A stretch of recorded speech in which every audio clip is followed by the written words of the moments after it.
Hello, it is 11:15 p.m. Nottingham Forest have just got through in the FA Cup on penalties against Exeter City.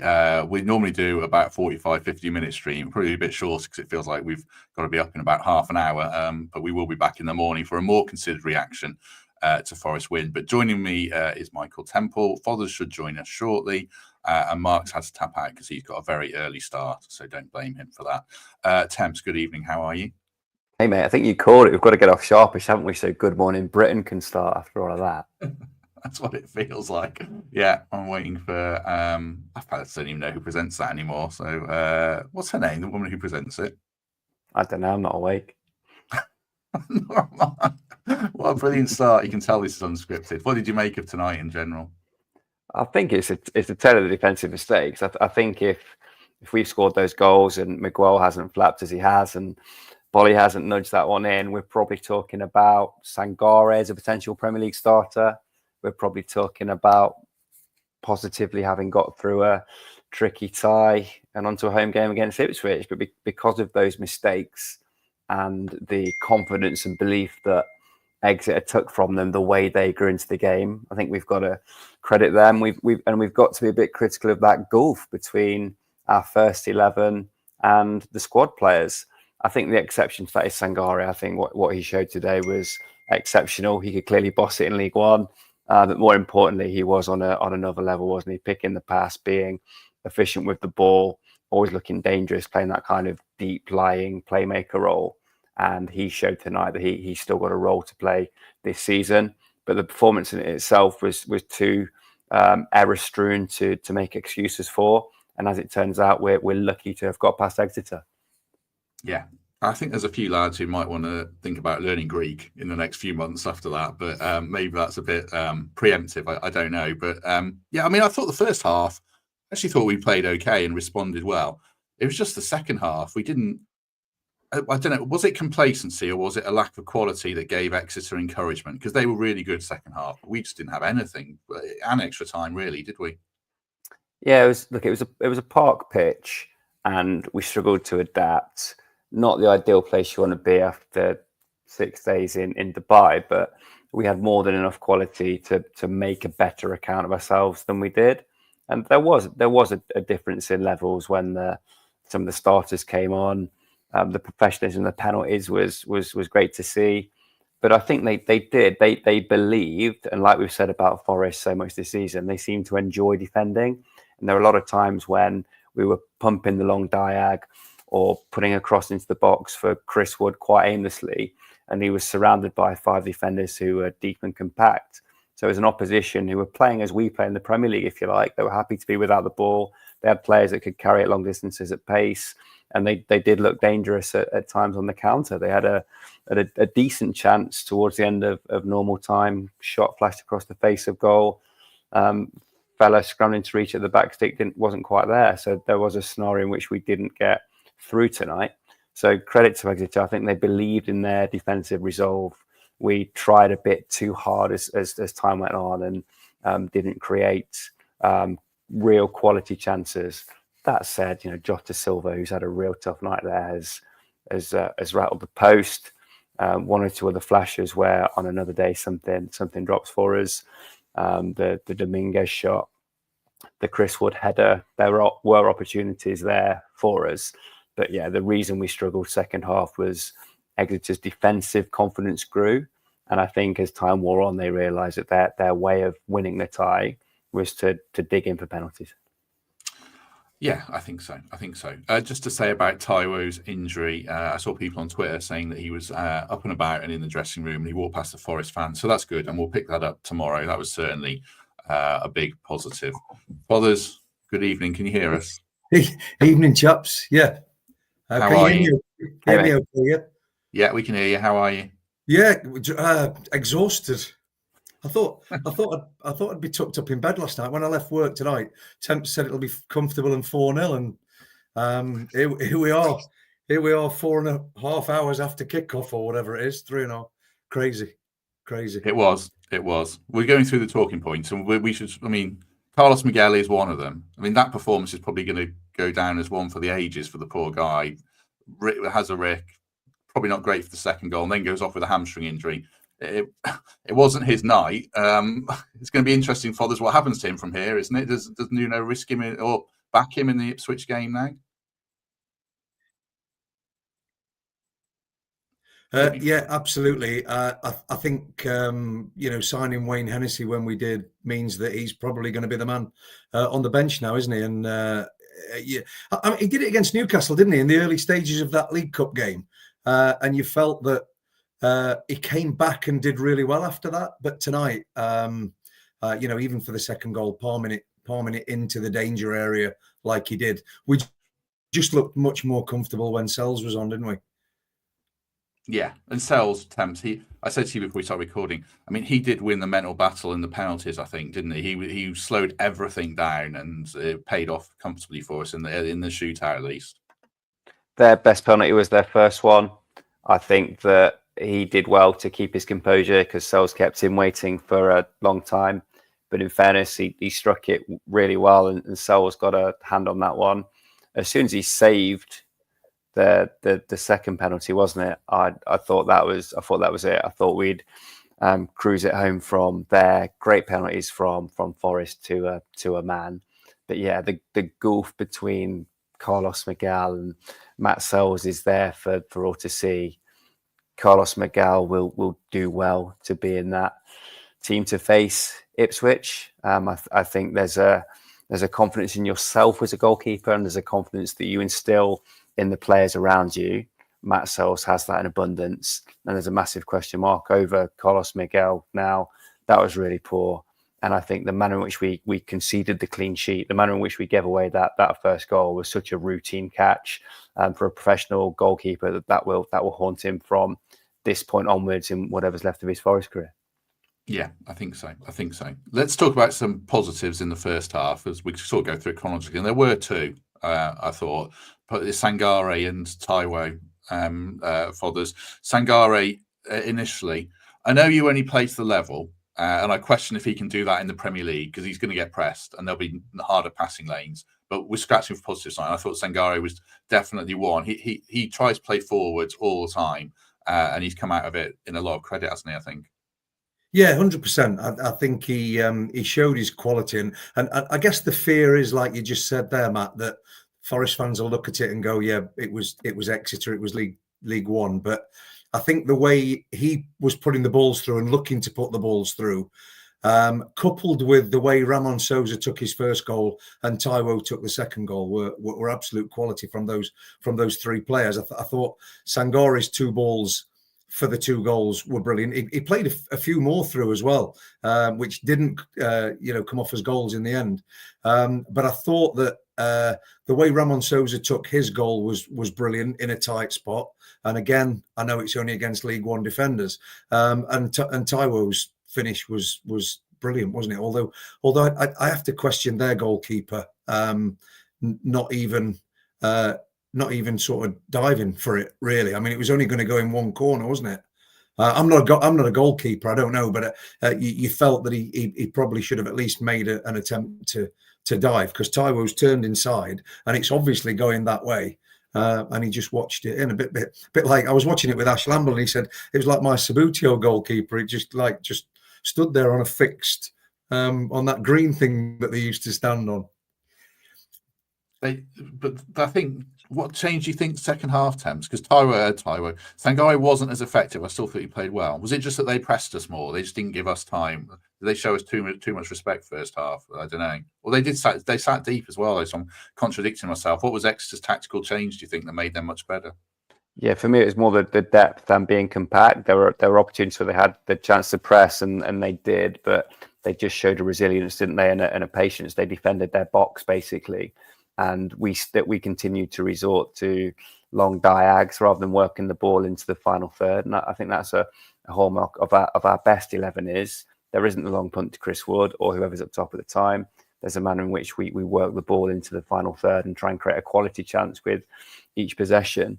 And yes, you are disjointed by the injury, the long delay, the introduction of so many changes, but every player that came on was a Premier League starter. So I think we've got to give them credit, because they at the start of the game, they knew they had to score to compete. Forest weren't going to go 90 minutes without scoring at Exeter. They get the goal against the script of the game, and adrenaline and fluff and bluster gets them through for a little bit. I think then they realised once they'd pegged back at 2-2, their best chance was to cling on and shorten the game. So, yeah, I think they played effectively. I'm repeating myself in saying that their belief grew as our frustration grew, and ultimately extra time was just agony, wasn't it? It was defence versus attack, albeit with a couple of breaks, but we just couldn't make it count. Credit to them, Matt. They made some reorganisation at half time, but their mindset changed as well, and you could just see them grow into themselves, and the belief was there. We got a real lack of a creative spark beyond Gibbs, White, and Anderson, because nothing happened. Like, I mean, some of the quality we showed in extra time. Dominguez did come close, but he had some howling passes, and both fullbacks I thought were pretty bad. I actually thought both wingers were bad. I know Sosa scored a goal, but they didn't show a lot.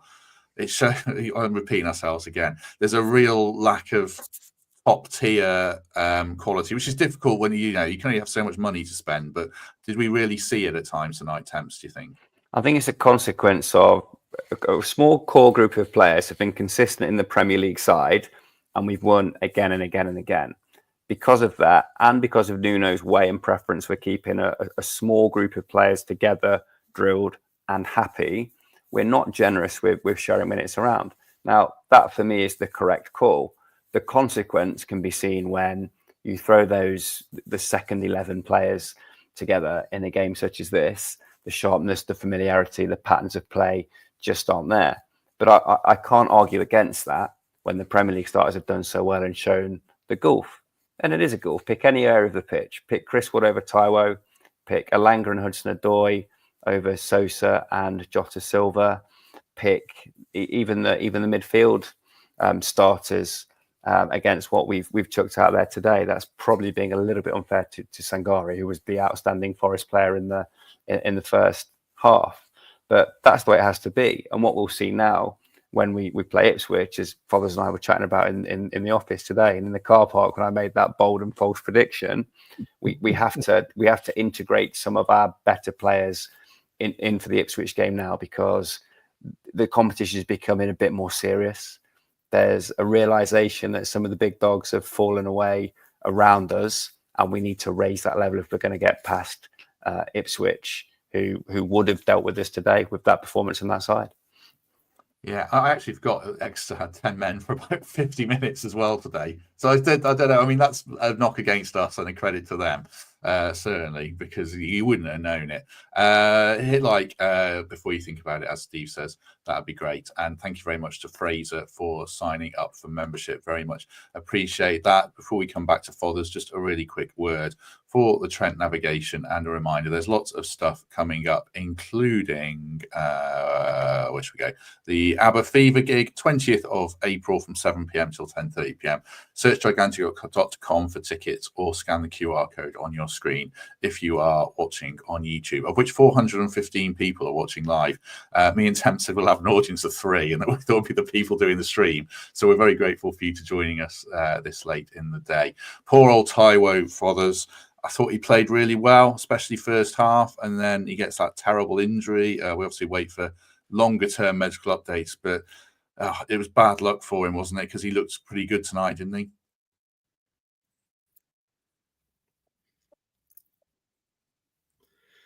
Sorry, Matt, you're breaking up a little bit, but that was about Taiwo, yeah, and the injury. Yes. I've lost you completely now. Can you hear me okay? I can hear you. I think I was just listening to Radio Nottingham just listening to Radio Nottingham. Can you hear me now? Sorry about this. I was just listening to Radio Nottingham on the way back, and apparently Taiwo was on the pitch at the end. So he'd been in, showered, got changed, and he was back on the pitch. I was going to say celebrating with the lads, celebrating a penalty shootout win against League One Exeter. But yeah, so it appears he's okay. And I think quite a few people in the chat are saying that maybe somebody said that he's broken his nose. The bizarre thing about that was they gave a free kick to Exeter.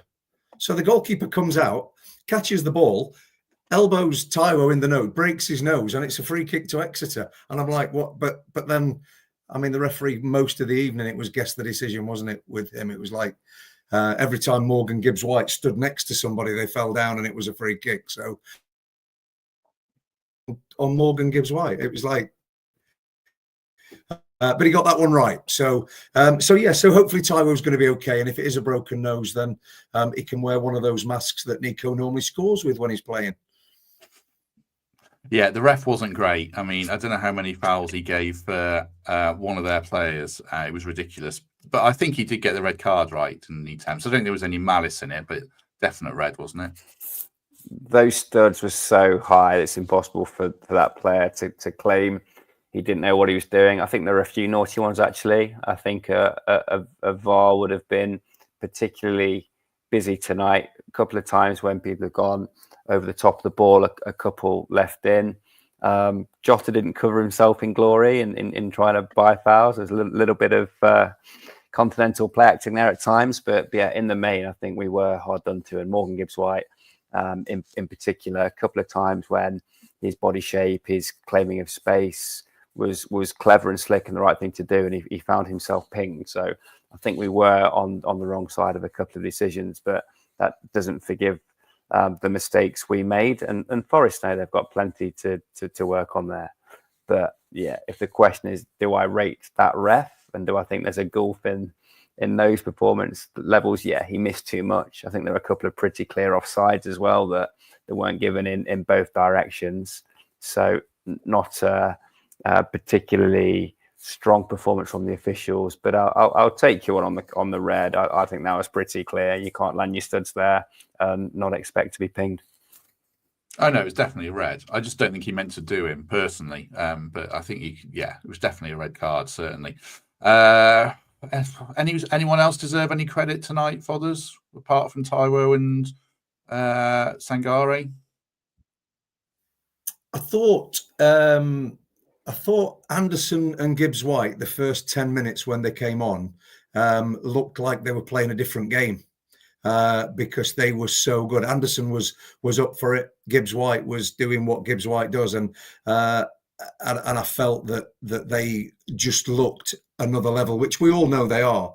But in terms of anyone from the starting 11, I mean, when Temps was just saying there about the gulf between the starting 11 and the backup 11, Alex Moreno, who I was so impressed with when we signed him and he came in ahead of Nico, now he seems so far away from where Nico is.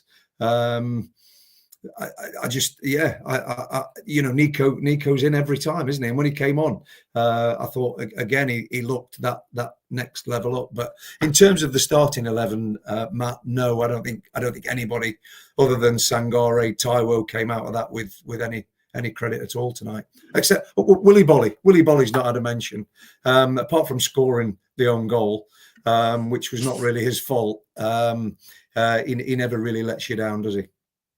I'll put up a couple of the names again. Shout, Matt Sells obviously did very well when he came on, didn't put a foot wrong, and Dan says Toffolo as well, who I thought was fine, steady performance. So yeah, that's all true. What do you think? Nuno's going to look pretty pissed off, Thames, didn't he? I'm sure a lot of our fans are annoyed and ready to, get rid of a few of these players. How do you think Nuno will view tonight? Nuno won't enjoy that because he just wants to get through the tie with as little collateral damage as possible. His backup striker has been, I'm not going to say concussed because that's a loaded word, but certainly, that damage. He's had a bit of a wobble there, hasn't he? We've had a couple of our key players hacked at, and we've ended up on a football pitch till 11:05 on a Tuesday night. So there'll be a consequence to that, and some an hour less in bed for the fellas this evening, I'm sure. But yeah, he won't be happy with that. He set an exacting standard. You saw how animated he was on the broadcast when he was delivering his missives in halftime during extra time. That's not what he expected. It's not what he will have tasked those players being given their opportunity in the cup to do. And it's probably reaffirmed his belief that he's picking the right players and needs to stick with this core. I think he's got a decision to make around Sangare because he has a specific blend of qualities that hasn't existed in the time that he's not been around. So I think he's the one that's going to provide the talking point between now and Fulham. But beyond that, Nuno has rested in the main the players that he wants to go out and do the job against Fulham. Does Sangare start v Fulham? I spoke to you the same question. Temps, does Sangare start v Fulham for you? I don't think he starts against Fulham, no. But I think he's bypassed a few in the pecking order, and he's probably in that mix now with Nico Dominguez and Ryan Yates.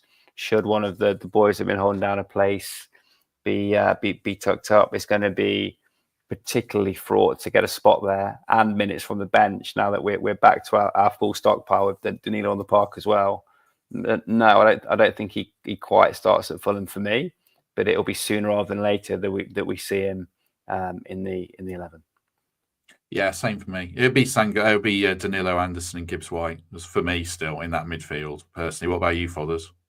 Yeah, totally agree. I think it has to be, doesn't it? Yeah, nothing really else to say on the midfield. I think Sangare was good. I think Temps is right. I think next couple of games we'll see him start maybe 2-3 games from now, but I don't think quite yet. Danilo did okay as well. I thought first half in difficult circuit. I mean, let's not underestimate the state of the pitch as well tonight. There were lots of things that weren't good about it, but I think you're right. I think Danilo has to be in there with Gibbs, White, and Anderson, doesn't he? I think so. But Sangare's certainly done his case. No harm at all. Good point from James here. That was in my notes. That was criminal from Sosa not to play Gibbs White in. We could have avoided a lot there. Yeah, game awareness at that point. You don't have to be a good ball. You play that pass anywhere into the opposing half before Gibbs White crosses the line. He's across the halfway line. He's going to run onto it, and he's probably going to square it to Sosa for 3-2. So I think he's cost himself a goal there. He hasn't even had his head down. He's just taken completely the wrong option. But that's at worst a free assist, and at best for Sosa a tap in when Morgan Gibbs White returns a square ball. That was the mistake of extra time and would have spared us a fair bit of pain. Anything else you want to talk about the games before we move on to some final thoughts? Like I say, we're doing an abbreviated one tonight because it's 11:40. Anything you want to say about the game for us before we move on? No, just we got through it, didn't we? At the end of the day, tonight was about getting through it. And I felt all week or all weekend building up to it that 10 changes was too many. And I said to Temps today, I'd have gone maybe with 5 or 6 and just taken out probably the core of the team, the ones that you want to protect. So Chris Wood, Morgan Gibbs White, Matt Sells, Murillo, obviously the ones that are precious to us in the Premier League. And I think making 10 was a big statement, but we did it. We got through. We've got Ipswich at home in the next round with the highest ranked side left in the cup. Why not? I've been saying it all along. Who is He's frozen. He's got a great point to make there as well. Oh, we'll never know. I'll have to get that over coffee in the morning. Does Nuno decide? Certainly. Did you lose me then? You were on a roll. Don't worry. I didn't mind the team, by the way. I thought that team should have had enough to win, and we should have won. We were very comfortable at half time. I mean, I thought we played fine first half. I don't want to rewrite it. I was happy with the first half performance, and I think Roy Keane and Ian Wright were praising Forest's attitude. It was just the second half, and extra time was certainly a stinker. Any hangover into Fulham Temps for you in terms of players? What time they're going to get back? They might even stay in a hotel and travel back tomorrow now. But any hangover into the Fulham game? No hangover, just confirmation. I think we've got to frame it like this. If at this stage of the season we're still experimenting to find our best 11 in terms of tactical input, in terms of formation, in terms of personnel, then things aren't going particularly well.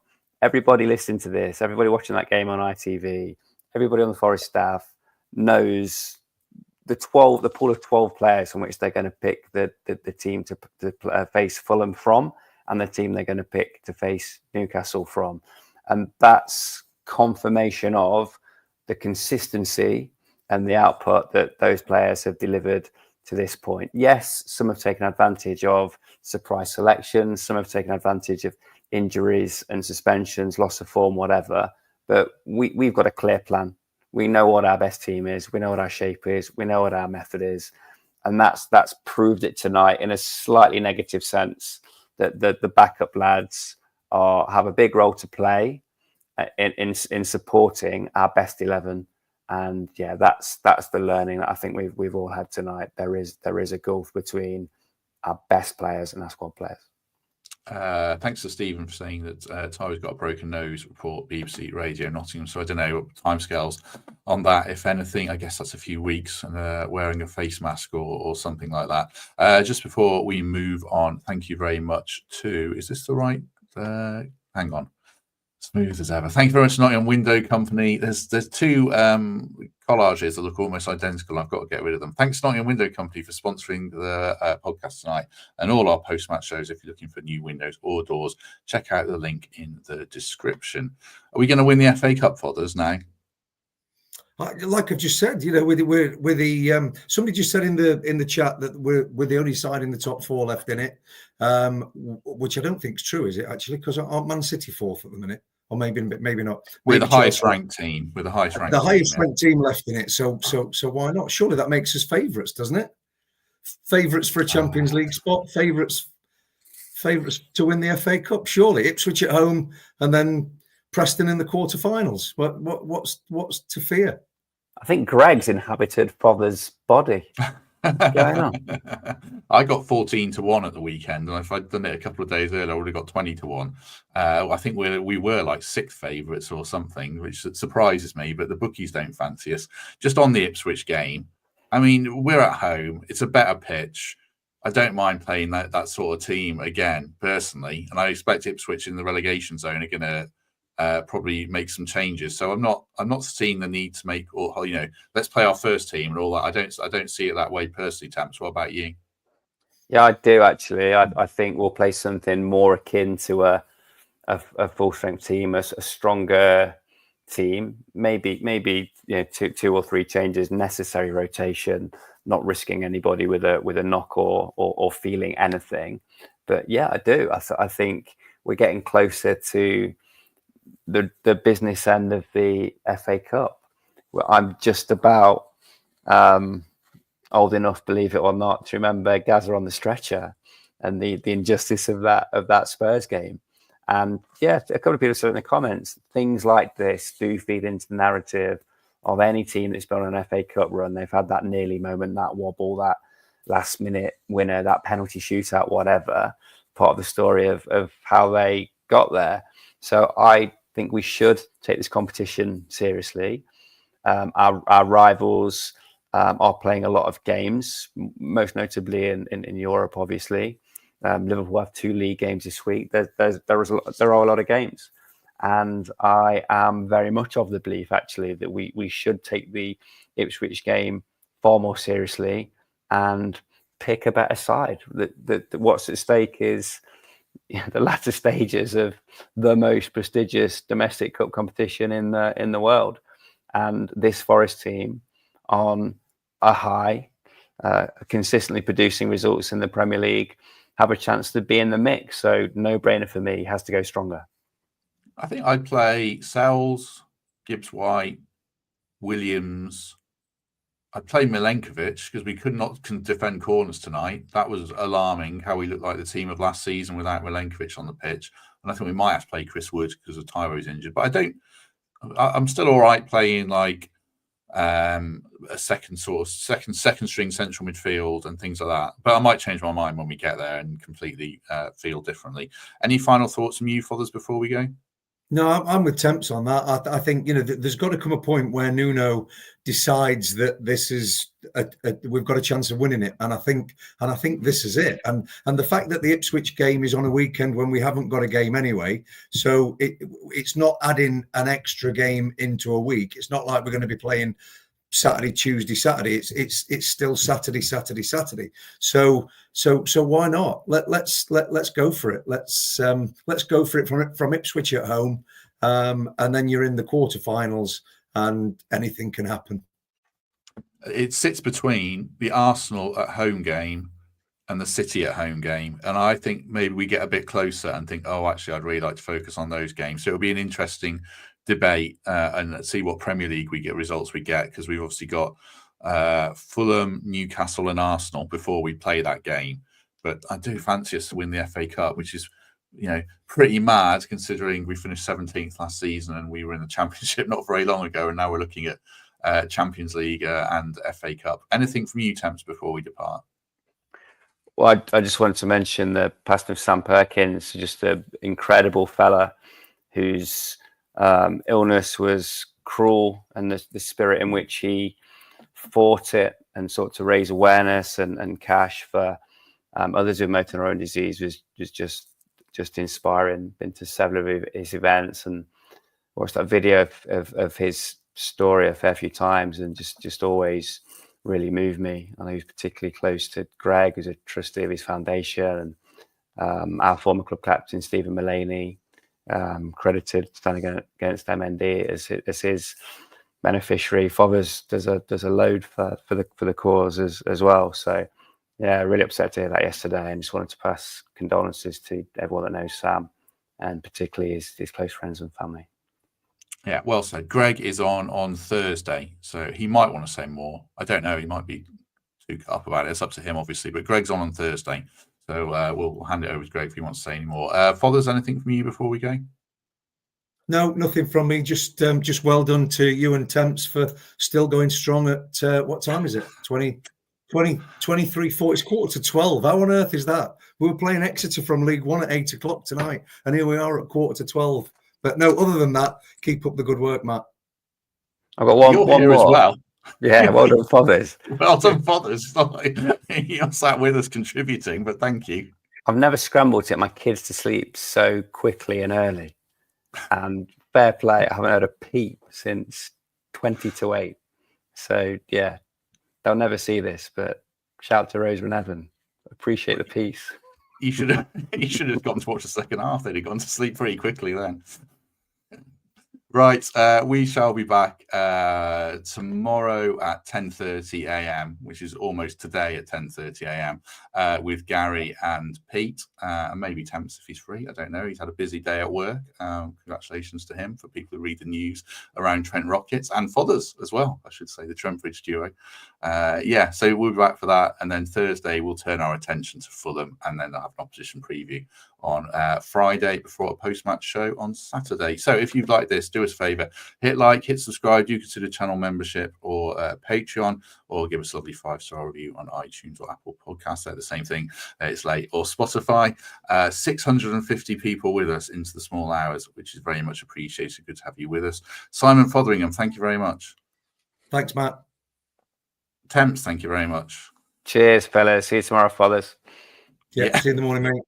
You'll be having coffee together in a few hours. Thanks very much, everyone, for your company. Have a good remainder of the evening for 12 minutes. And if we don't see you tomorrow, we shall see you soon.